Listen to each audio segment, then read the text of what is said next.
man cooking over there in Chicago, man. Colson Loveland came out hot in Hard Knocks. If I was these NFL teams, between Colson Loveland, between Aiden Hutchinson, right, like they should make every guy at the combine do like a stand-up rookie song. Because right now, if you, yeah, I was going on that. I was going on that angle. I was going like if you can get up in the room, especially as like a 6'5" white guy, and just crush it and just own the room, you have no choice to be really good. And all the boys are giving you high fives. You're instantly the man. Like there's no greater feeling than walking out of that team meeting where you're like, I just owned that. I mean, if anybody knows, you know, Greg. Oh, you might have started this whole thing. Yeah. Good and bad. Good and bad. Good and bad. Let's just say my rookie show was better. My post-college days were better. Perfect. And my weddings. And my weddings. That's the way it's supposed to be. They're supposed to get better. They got way better. Decision-making improved. We'll leave it at that. I love it. All right. Well, this is we'll move it to our last question for you, G-Rag, man. What was your welcome to the NFL moment? Yeah. So, and it's ironic because I work with them now, indirectly at Fox, but we had a home game my rookie year in 2007, and we had like a critical short yardage. It was like either third or fourth down, short yardage play at Soldier Field. I'm the Y, my hand's in the dirt. We're running, I don't know, power, whatever, inside. And Michael Strahan is playing like I don't know if he was in a 4-point stance, but it felt like he was in like an 8-point stance. And he was playing 6 technique, right? So he was like on my head. The worst. But the worst. And like you go too far inside and he just caves you down. You stay on his outside shoulder and he just presses you back. So I come off hard inside step and I'm like, I'm going to bring everything I got. Everything I got, I'm bringing it. Well, he like 2 gaps me. He locks me out, presses me, head in the hole. He takes me into the fullback, into the backside pulling guard. Oh, no. And I was like, I ran off the field. Swab the hole. And I'm like, guard, I don't care if you dislocate my elbow. You got to swab this thing, brother. Get me out of this thing. Because, as you got older, like, I don't know about you, like, I mean, I guess both you guys, but like, you're going and you kind of keep that inside arm out. You're like, hey, brother, there's somebody coming. I don't want to get my elbow popped here. I don't need to hyperextend my elbow for 3 yards. Yeah. If I'm going to break my arm, at least let it be downfield. But I'll tell you what, man, I came off the field that day and I was like, all right. Well, that wasn't great. Yeah. That wasn't great. What are we doing as a coach? That's what we're dialing up? That's the dumbest thing ever. Like, what are we doing? You can't give the ball to Johnny. I'm Johnny. You can't put me at the tight end. I'm the tight end. Oh, 2 little Giants references in one game. 3 months ago. Day, man. It's the best, man. Yeah, I'm 21 years old. I'm like 245 pounds if I'm lucky. This is so like, guys, good, dude. I'm going to run as fast as I can down the field and throw it. This is so good. We're going to work into the other stuff. Yeah, no doubt. God damn, that's fucking good. Man. Yeah, it wasn't great. Oh, man. Well, I could definitely say I've been there with you, brother. By no means was that the last time. That's it. It's just the intro of the NFL, baby. We got to arc release this one, Coach. Arc release. Coach, that safety, I'm going to kill that guy. I'll go get that second level. This guard kick out Michael. Oh, that cracker play safety, he's mine. And then it's Cam Chancellor, and he just knocks your helmet off. Oh. You're like, this sucks. This sucks. This game is so stupid. Not only is that going to be the game plan, we're going to run that 3 times today. Oh, my God. But hey, dude, that's why they pay us the big bucks, right? Hell yeah, baby. That's the fun of it, man. Dude, it was everything I could have imagined and more, brother. Great. Thank you so much for fucking coming on today, man. Sorry it took so long. Appreciate you being patient. Keep fucking taking the world by storm on the broadcast. The middle school football, I can't wait to see or hear the bits that you guys do, the mic'd up bits you do on as a coach that you put on your Instagram or your social media, man. I gotta be one of your biggest fans in the world. I love you as a person, who you've been for me in my career. Getting to meet you back at the in Baltimore at the Ed Block Courage Awards, you were everything and more back then, and you still are the best guy I know, man. So appreciate you coming on, and I love you, brother. I appreciate you, man. You guys are the best, and a lot of respect for you guys. Everything you've done, everything you guys stand for, having a ton of fun while also being good at what you do, man. It's awesome, and the pleasure was all mine. Thanks for having me. Let's go, baby. Greg. Hopefully we get together and have a couple Aperol spritzes this offseason. Oh, it's probably going to come up in like 2 weeks, brother. That even. Spritzing. Let me know. I'll be around. All right. You're the man, dude. Appreciate you guys. All right, that does it for Mr. Greg Olsen. Did not disappoint. That's probably the best football insight you've ever gotten from this show. And it's all thanks to Mr. Greg Olsen. We're going to have to tie him in next year to a contract because there's about 10 teams that are going to hear this podcast and going to offer him to be their head ball coach, man. That guy knows ball, and he knows how to get the best out of people, man. You ain't lying. It's also just a fun-ass time. It's rare that you find somebody that's that articulate, intelligent, but fun. It's hard to find those individuals, and he somehow nails all of it. Doggone. How many traits can one guy have? Funny, smart. I bet if you zoom in on his nose, it looks just fine. Great head of hair. Damn it. Tall, athletic. Smart, great vocabulary. Beautiful eyes. Fucking, he's married with a beautiful family. It's a blessed man. Good for Greg, man. Stamp of the week. But yeah, Greg gets the stamp of the week. Let me see this clip of the equipment guy never letting Stafford's jacket hit the ground. The Rams are on it with the jackets out in the middle of the field. I feel like that was too much. And where are you at with getting jackets put over your shoulders in the middle of a game on the field? They were in sync right here.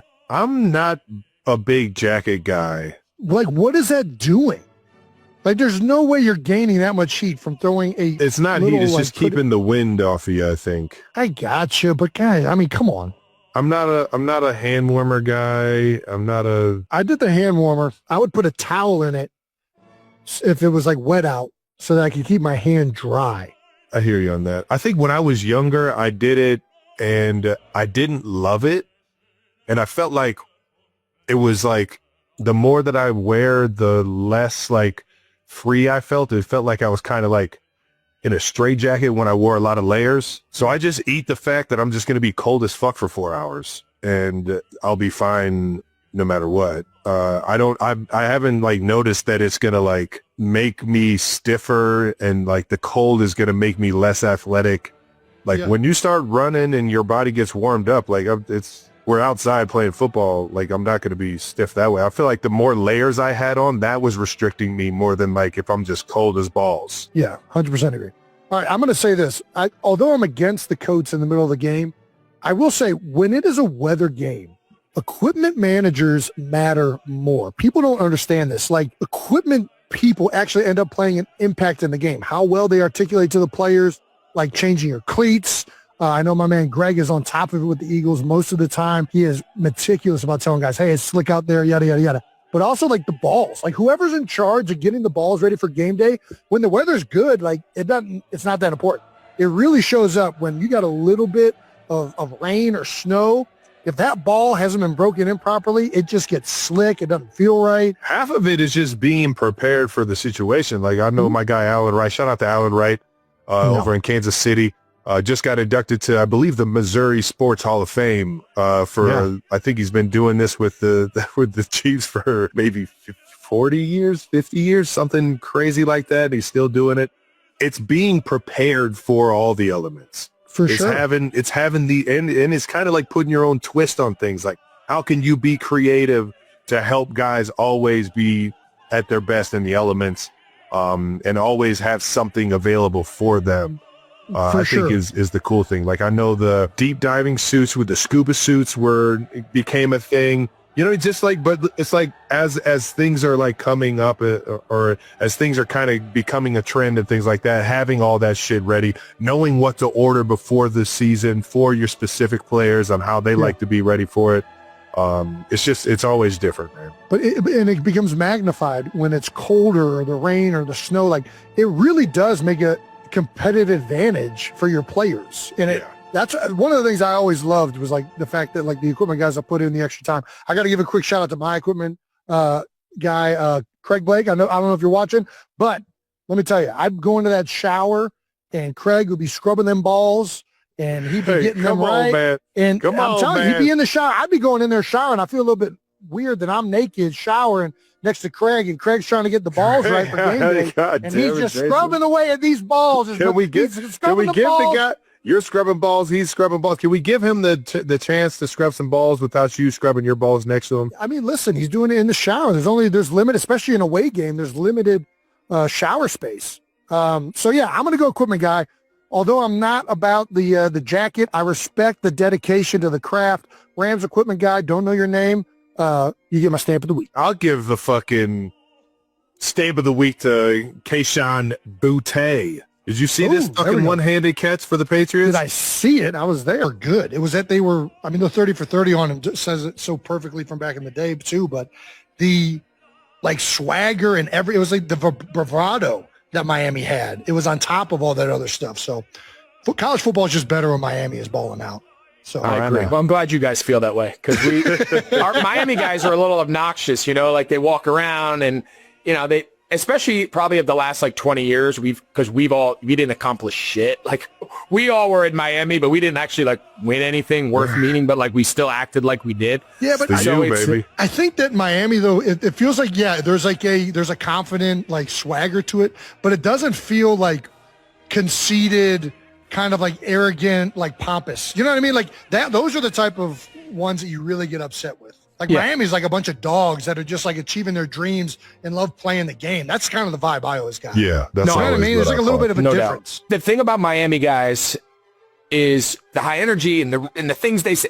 But they were like you said it, like they were dogs, man. Like they were the hardest working guys in college, the hardest working guys in the league. Like everybody that came out of Miami, everybody that I played with in the NFL, Miami guys. You never had to worry about like their work ethic, how hard they competed, their toughness. And I think that's why they always had the respect of their teammates and the respect of everybody around them. Absolutely. For sure. Thank you to our sponsor, Reese's Oreo Cups. Oh yeah, Reese's Cups with Oreo cookie crumbs. It's what we've been asking for. That's what we've been asking for. It's what everybody's been asking for. How about it, man? Seriously, can anyone name a more legendary snack than Reese's and Oreo?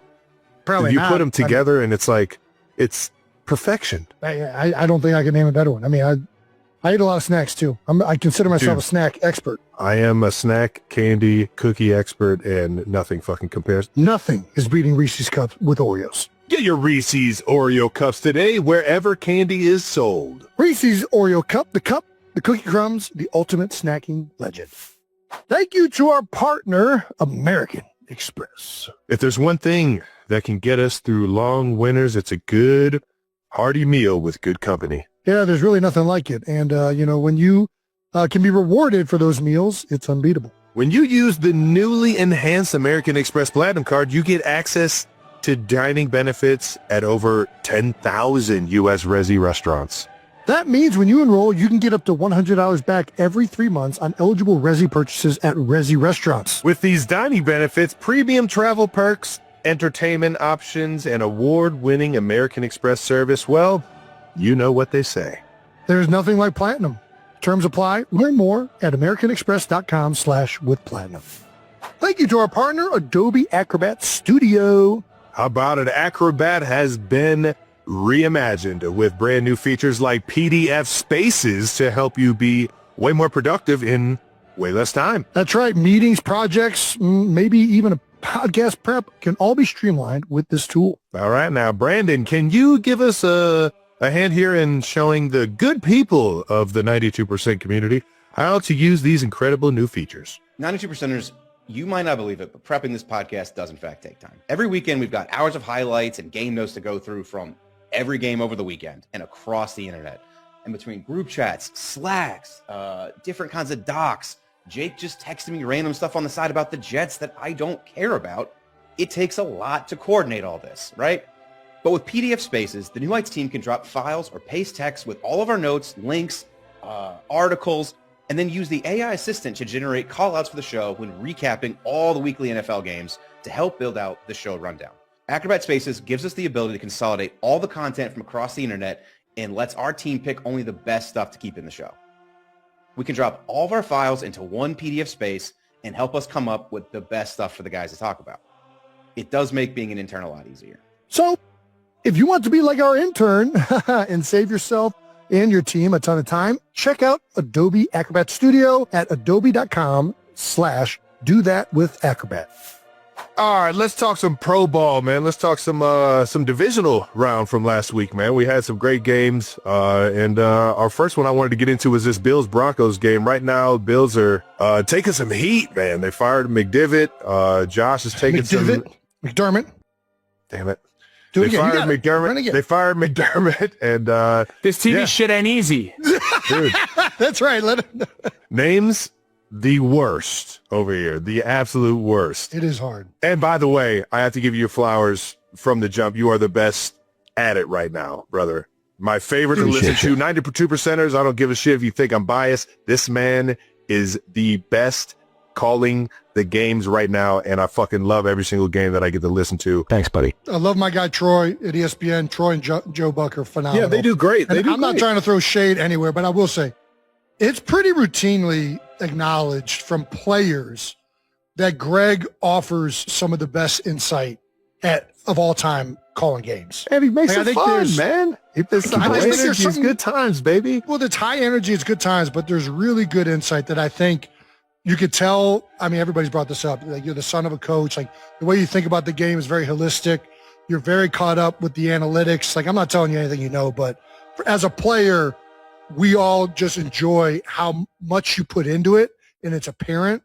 And it's every time I get the chance to listen to Greg Olson, I come away learning something as a professional player that played 13 years, which I think is just awesome. Means a lot. I appreciate that, guys. I enjoy doing it, and coming from you guys, I know you're not biased. I know it's not. I get it. Dude, but Dude, no, I stop. appreciate Don't it. even, yeah. It means a lot more coming from you guys than you know, so I appreciate that. All right, now let's get into this Bills-Broncos game right now. The Bills are taking some heat. McDermott just got canned, and Josh Allen is getting some heat for not beating the Broncos. Thoughts on the game, Greg? Yeah, just kind of an interesting divisional weekend, right? You had two overtime thrillers. You had one just absolute dog of the game that got away up in Seattle.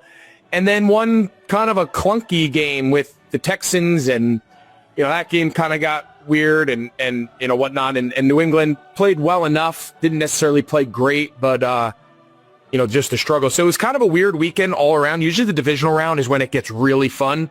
It kind of flipped this year. The wild card weekend was incredible. I mean, every game was down to the wire for the most part. But, you brought up the Bills. I hate it for McDermott. So McDermott got hired there from Carolina. He was our coordinator. We had a lot of success with him. Brandon Beane, the general manager, he was the assistant general manager. He cut his teeth here in Carolina, and McDermott brought Brandon from us to Buffalo. So to see them kind of have to start from scratch, I love McDermott. They've been there for 9 years. A lot of those coaches are guys that I played for and worked with, so you guys know it sucks to see guys lose their job in any team, right? Yeah, no one roots for coaches to be fired. Players especially hate it. The one thing about the league is, change is inevitable. And, you have a guy like Josh Allen, and, here you are year after year, just getting right to the end, and they just can't get over the hump. And then I think, a lot of people saw this opportunity with you guys, Trav, not being in it for the first time in a while. I think a lot of people saw this as Josh's opportunity. They're like, all right, get over the hump, right? No Mahomes, no Burrow, no Lamar. Get those premier guys out of the way, and here's your opportunity. But, as you guys well know, it's never as simple as that. I think while Josh Allen is incredible, and I'd argue he's the best player, if not he's the top 3 player on any given year in the league. But, the roster, they got holes. They had issues. You'd have given up 30-plus on defense, and certainly he made his fair share of mistakes in that last game, but their margin for error was just so small. I think the roster was okay. I don't think it was a great roster. It was elevated by a generationally talented quarterback, and ownership just realized, hey, same old story every year, and we're going to try something different. And it sucks, but it's the nature of this business. Well said. Yeah, I mean, that's the thing with the Josh Allen, I guess, noise out there. Like, everybody's crushing him. Well, not everybody. He's getting his fair share of criticism, and rightfully so. At least 2 of the turnovers are blatant mistakes, right? They shouldn't happen. But at the same time, it's hard to criticize him because like the only reason that team had the season it did and got there was because of him. And like there was plenty of other times that had that game go their way, and Josh made a bunch of plays in it as well. So I don't know, man. It's a hard one to say because you obviously want to hold him accountable. You want to hold McDermott accountable. But like, again, both of those guys, I don't know that either of them was the reason that they haven't accomplished it yet. Yeah. It feels like they've always been missing pieces here or there. That offense, you take away Josh Allen, like they're outside of James Cook, who really stresses the defense that much, right? Like the offensive line is great. They have a great run game, and Josh just makes tons of plays. But yeah, it's a tricky one for sure. I don't know. Where do you sit with, I guess, Josh's performance? Like, how would you go about grading that as an analyst? Yeah, so I think what you have to be careful is just saying like your performance in this one given moment. Like, how did you play in the divisional round? I think there's a lot of examples. I mean, we can go back just this year, in just the last couple weeks of playoff games where, would you say Drake May had his best game in the postseason? He hasn't probably played his best, but CJ Stroud turned the ball over 15 times, it felt like, and they win, so he gets another crack at it. And Stafford certainly hasn't been as good in the postseason. He's going to be the MVP most likely. But, in the regular season, he was incredible. I had him in that wild card round. Like, they almost lost to Carolina. He made some incredible plays down the stretch, but he wasn't great that whole game to the standard that they've set. You touched on, obviously, Drake May not playing as good as he would have hoped yet. CJ Stroud, I mean, we used to call that being in the Matrix, right? Like, you don't know what's up, what's down. Like, you are just rattled. What, if you're out there, you're a teammate, what are you saying to this guy to try and weather this? Or as a coach even, like, how do you get somebody kind of out of that and back into a rhythm? Yeah, so I think twofold. It's a great question, right? Because watching it just as a fan, and I like CJ. He's a great kid. I've always enjoyed the time I've been around him. Sure. Have a lot of respect for him and obviously super talented. To watch a guy at any position, but especially the quarterback, clearly out of sorts. And the ball coming out of his hand, the weather clearly affected him. Then it starts getting mental that every ball he threw was like a hope and a prayer. And it just kind of spiraled away on him, especially there in the first half. It just kills you. Like, you never want to see someone struggle like that. So I think in the moment, there's one way to handle it, right? There's, the coaches need to do a good job with play calling and play sequencing and giving them easy completion. The podcast episode